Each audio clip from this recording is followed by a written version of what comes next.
Ito ang Presidential Broadcast Service Radyo Pilipinas. Radyo Publiko ng Bagong Pilipinas para sa Bagong Pilipino. Naghahatid ng mahahalagang balita at impormasyon na guugnay ng pamahalaan sa sambayanan. Tulay sa himpapawid ng serbisyo publiko. Radyo Pilipinas. Radyo Publiko. Ang boses ng Pangulo. Sa Iloilo, Radyo Pilipinas. 585 Oras sa Radyo Pilipinas, alas 8:38 sa aga.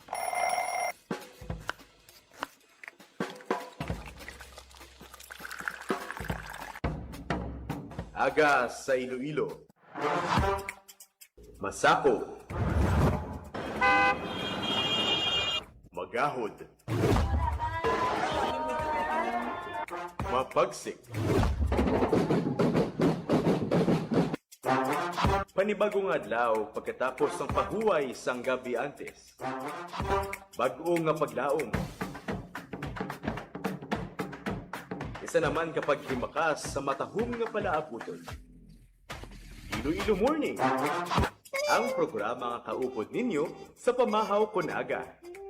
Magadulong sang labing ulihi nga balita, mga istorya halin sa Iloilo, kag iban nga bahin sang rehiyon, mga ginahuluhang balan, kag mga trending topic sa social media. Ululupod naton at tubangon ang maayo nga aga. Magpamati na sa Iloilo Morning! Diri sa 585 kHz sa AM bands ang inyong mga radyo. Radyo Pilipinas Iloilo, the only government radio station in Western Visayas.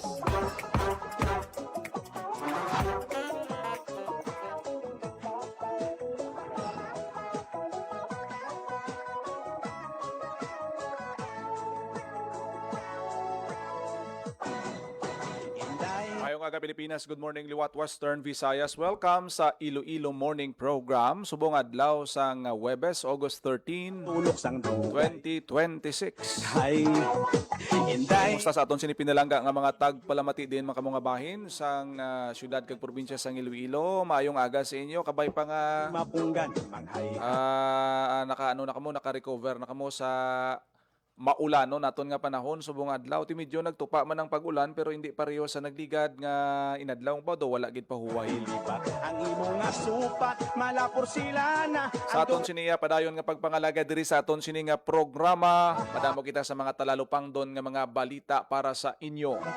Ari anayo sa mga hulat sa aton siniya nga selebrasyon bala sang Iloilo City Charter Day.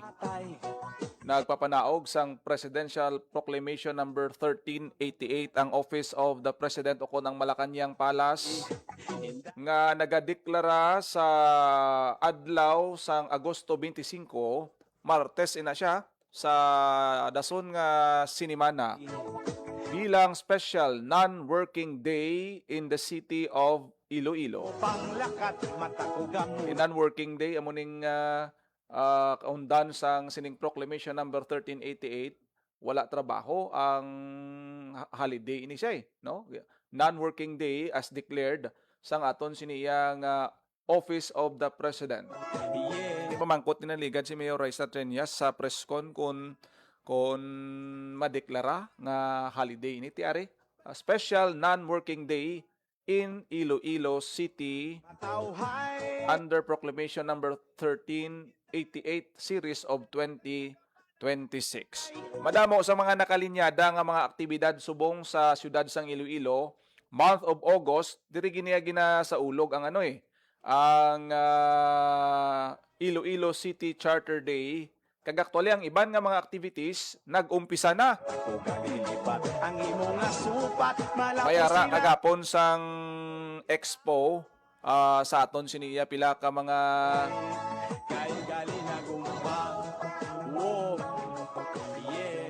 kauturan nato no dito sa may area sang Courtyard Marriott Iloilo. Mayara man sang launching sang Pasilong Pabahay program para sa mga Ilonggo o kutining pasilong kahapon naging lunsar dira sa may Plaza Libertad. Ang katuyuan sini nga mabuligan ang aton sini mga kauturan, especially mga empleyado, mga qualified nga mga benepisyaryo nga makaangkon sang puluyan sa mga condo units nga ginapaubra subong sa aton sini nga Iloilo City Government in partnership with DSUD. In line man ini sa programa sa aton sini nga presidente ni President Ferdinand R. Marcos Jr.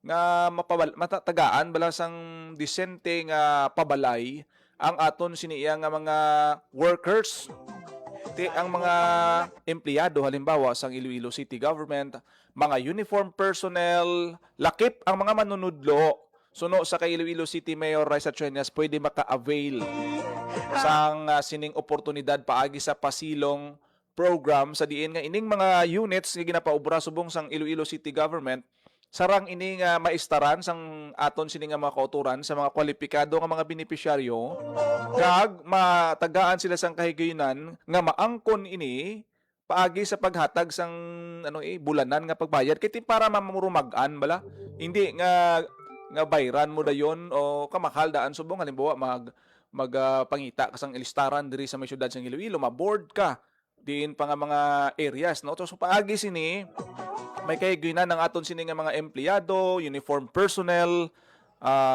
mga manunudlo naton nga makaangkon sang puloy-an sa sining ginapatukod nga mga condo units.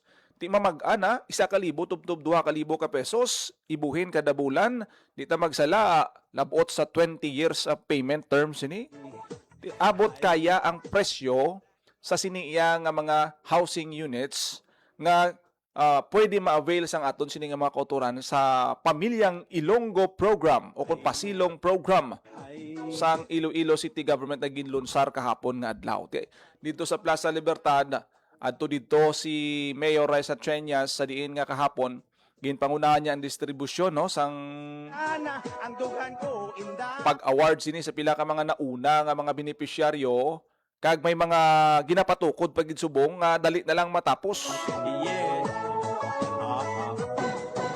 Si Regional Director Eva Maria Marfil sang Department of Human Settlements and Urban Development Region 6 adto dito kahapon sa diin nga iya nga gindayaw ang ining agresibo nga tikang sang Iloilo City Government para mapauswag ang housing projects. Ang manami diri kay nga hindi lang sila nga balay ang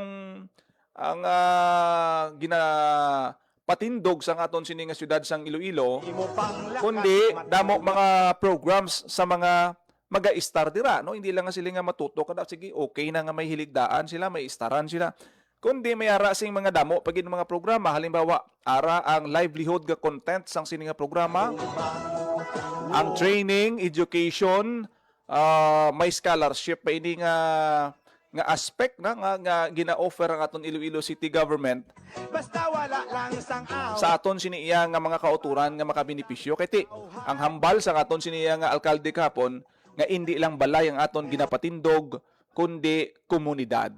Kung komunidad na iya dapat may aspeto inasang livelihood, may sila no, may oportunidad sa pagpangita sang trabaho, kung dira sila ga-star, ang ilang mga kabataan dapat nga may access sa education kag madamo pa.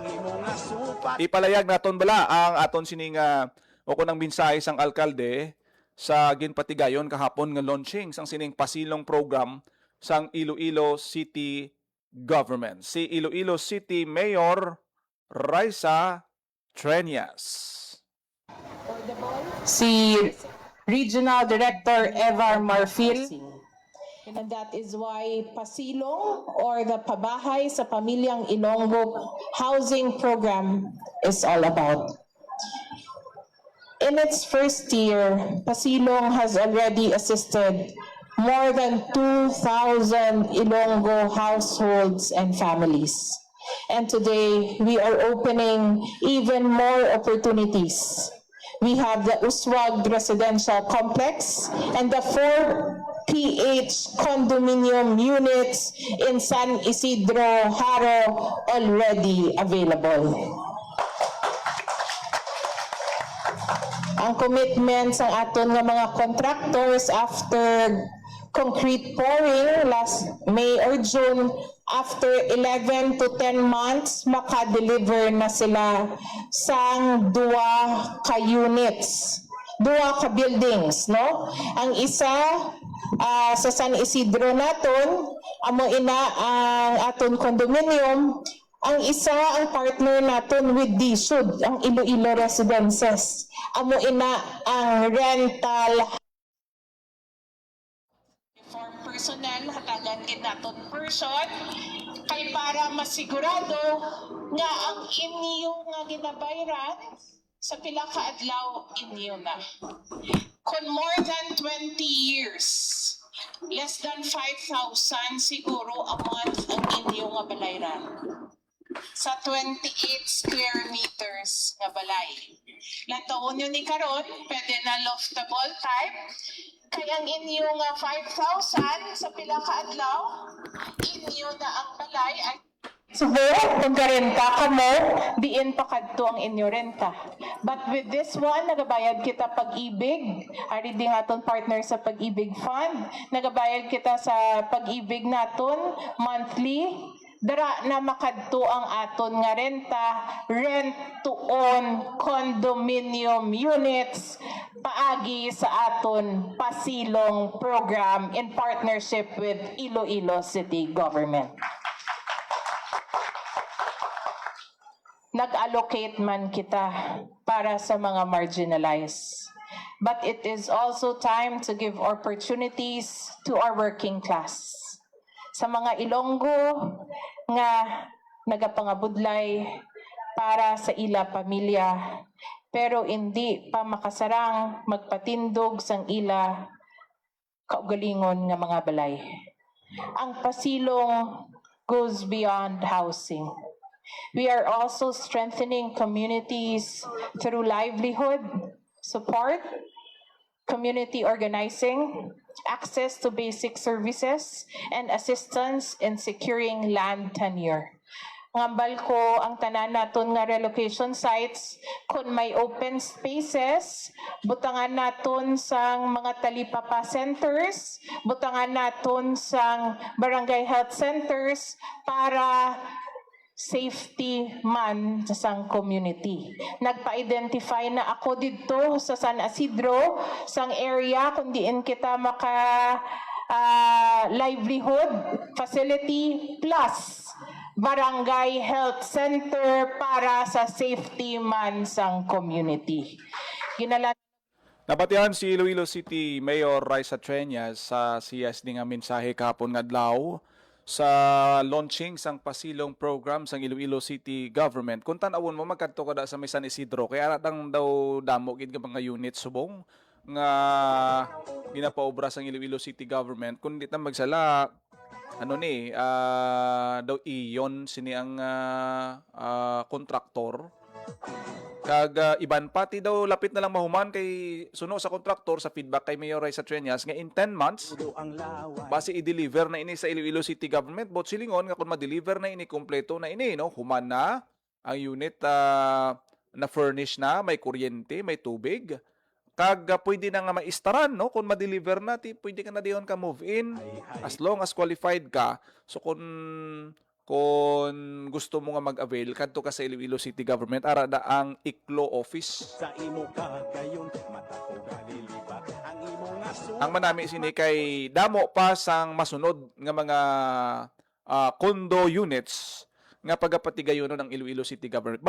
Basi matingala kamo nga condominium type ang design subo nga sang pabahay program sang Iloilo City Government kay tibalaan naton nga ang Iloilo City kung tanawon ta ang mga spaces diri medyo gutok na gid man diri no so kung magpaobra ka sang building sang una magpaobra ka sang komunidad abi no sa mga relocation area tag isa ka balay ingod-ingod no so nagalaptay na malapad nga area sang duta ang iyang pagkakanon o kun laksamon ang sasubong naman niya high rise building ang ginapatukod kay ano siya no maka-save ikaw sang space may mataas siya no ang may per floor siya may hulot kada floors ang design sang building is vertical pataas pasaka siya so hindi maglayo sa pila ka mga makita naton diri nga condo units sa may bahin sang syudad sang Iloilo do amo na ang iya sini iya nga itsura para nga mapasiguro sa aton sini makuturan dito kabudlay gid mangita balay, makudlay mangita boarding house ka lang dabi no sa sulod sang pulo ka tuig mo nga butata 5 tubto pulo ka tuig. Ti why not nga mag-avail ka sang sini nga programa. Kung nagatrabaho ka, empleyado ka sang Iloilo City Government, i-compute man ina kay may mga partners man diri no, ang DSUD, Pag-ibig, iban pa nga mga ahensya ang nagabuylog sa sini nga proyekto kaga programa. Ti kabay pa nga kabulig ini kay sa mga masunod pa nga mga pagapatigayonon nga pabahay program suno sa alkalde yang may allocation gid ina sa bahin sang uniform personnel, police abi dira no, kung ano man dira no, mga katapo sang Bureau of Fire Protection kag iban pa mga empleyado naton, mga manunudlo naton pwede maka-avail sini no, especially kung diri ka gaobra kinanglan mo gid balay no, kinanglan mo gid sang maestrante nga ma-board ka pa kun qualified ka malang to avail sang siniya nga housing program.